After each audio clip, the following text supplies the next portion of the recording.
Aqui no finalzinho tem um trecho então que fala e está trazendo o mesmo conceito, né, para a realidade das religiões. Então, que quando todas as religiões entenderem que elas trazem uma parcela da verdade e que as outras podem complementar, né, o seu conceito, elas, né, vão cessar o conflito e viver numa fraternidade. Se possível, né? Eu acho que isso é o grande pulo do gato das religiões, né? Eu me incomoda muito como várias coisas, né? Eu gosto muito do assunto religiões e várias coisas me incomodam muito. Primeiro, a maioria de nós ocidentais tem a visão de religião só daquele modelo que a gente está acostumado do tronco, né, judaico-cristão. Segundo, religião, religare, de religar, reunir, nos unir com o todo, ou com algo sagrado, ou com o eu superior, ou com os outros. Esse seria o propósito, né? Realizar o yoga, união. Mas na prática é justamente o contrário, tá mais para um separare, né? Que religião geralmente, como é praticado, ao menos no Ocidente, que é o que a gente conhece mais, ela serve para classificar, rotular as pessoas e, enfim, tudo que não era para acontecer é justamente o que acontece. E o porquê isso? Justamente por essas questões da instituição religiosa, né, que cristaliza o conhecimento, o que foi importante até uma certa etapa de desenvolvimento, tem a sua importância as instituições religiosas, né, são grupos que se organizam ao redor de uma ideia. O problema é quando tomam aquela ideia como verdade absoluta, inquestionável, e começam a inserir ali outras coisas, elementos desnecessários e incorretos, como a superstição e tudo mais, né?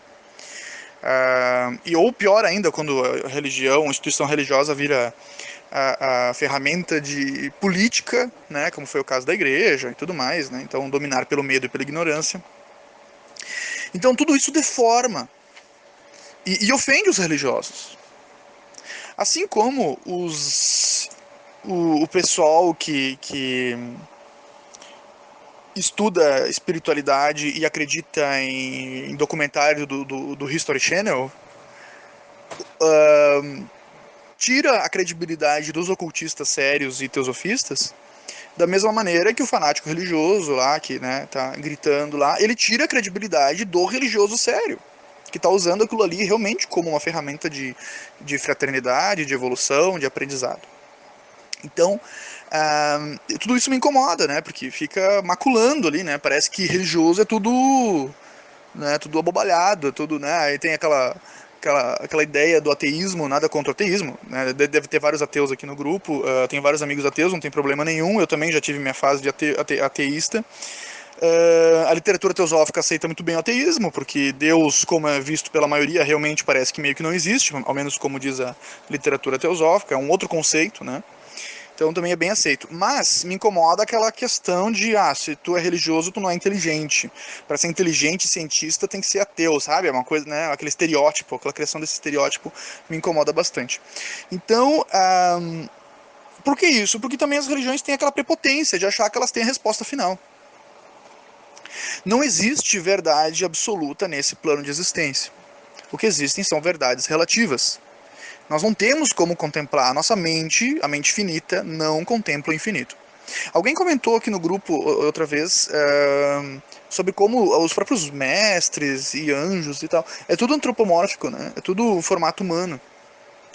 Tem aquela frase, né, que se os cavalos soubessem pintar, os deuses teriam cara de cavalo, né? Porque a gente cria a nossa imagem e semelhança, porque a gente só consegue entender por analogia. Então, quando tem um conceito que foge da nossa realidade, a gente não tem nada ao nosso redor para associar, para fazer uma analogia, para comparar, a gente simplesmente não consegue conceber, é algo muito além. Por isso que o estudo teosófico é difícil, né? Porque ele fala de conceitos que não tem, a gente não tem com o que comparar, a gente não tem referências. Então tem que aí, né, pedir socorro, a nossa mente concreta pede socorro, a nossa mente abstrata e o nosso veículo intuitivo, o Budi. Por isso que só estudar a literatura teosófica já influencia, né, o acesso ali da Antancarana ali aos veículos superiores. Porque não tem como. Só o mental concreto aqui, só o cérebro físico, ele não dá conta. Ele não tem referência, ele não tem onde buscar. tem que ir além, né? Tá forçando esse tipo de evolução. Por isso, né, o yoga do conhecimento ali, o Nani Yoga, né? Que é forçando, né, a nossa compreensão. Mas então, voltando à questão das religiões, é entender que todas elas têm sim a sua parcela de verdade, incompleta.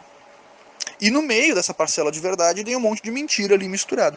Então, a gente pode estudar as religiões, a gente pode praticar as religiões. Mas se a gente fizer isso de uma maneira esotérica, como diz o Ken Wilber, né? Mandei um artigo aqui outro dia, do religião esotérica versus religião exotérica.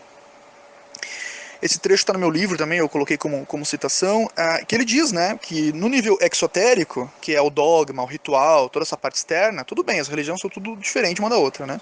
Mas num outro caráter mais esotérico, na essência, elas são tudo parecidas, virtualmente iguais, e ele diz que assim como não existe química alemã versus química russa, não existe esoterismo cristão versus esoterismo oriental. Né?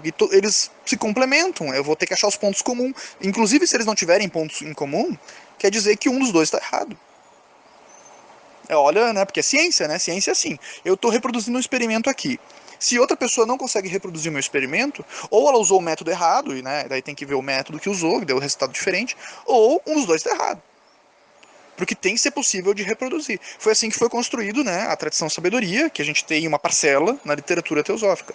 Videntes e sábios da antiguidade, de todas as eras, realizavam os experimentos. E esse experimento só era visto como verdade depois que vários comprovavam ele. É uma questão, o ocultismo é ciência. É a ciência da vida. Né? É a ciência mais abrangente que existe. Essa literatura, Helena Blavatsky não tirou da sua cabeça. Ela teve acesso lá, né, a um dos livros de Kyuté, acho, não sei se é assim a pronúncia, de 21 livros, né, ela teve acesso a a doutrina, todos os 6 volumes da Doutrina Secreta é só um dos livros, livro de comentários dos 7 livros secretos de Kyuté. Então, isso é o conhecimento acumulado da humanidade, não é da Helena Blavatsky. Ela foi a tradutora, ela foi a intérprete, ela foi, né, uma ferramenta, né, que até agora não se viu igual. Né? A verdade é que depois dela o pessoal, né, praticamente só reproduziu o que ela escreveu e trabalhou em cima, né, não trouxe nada novo, significativo ao menos.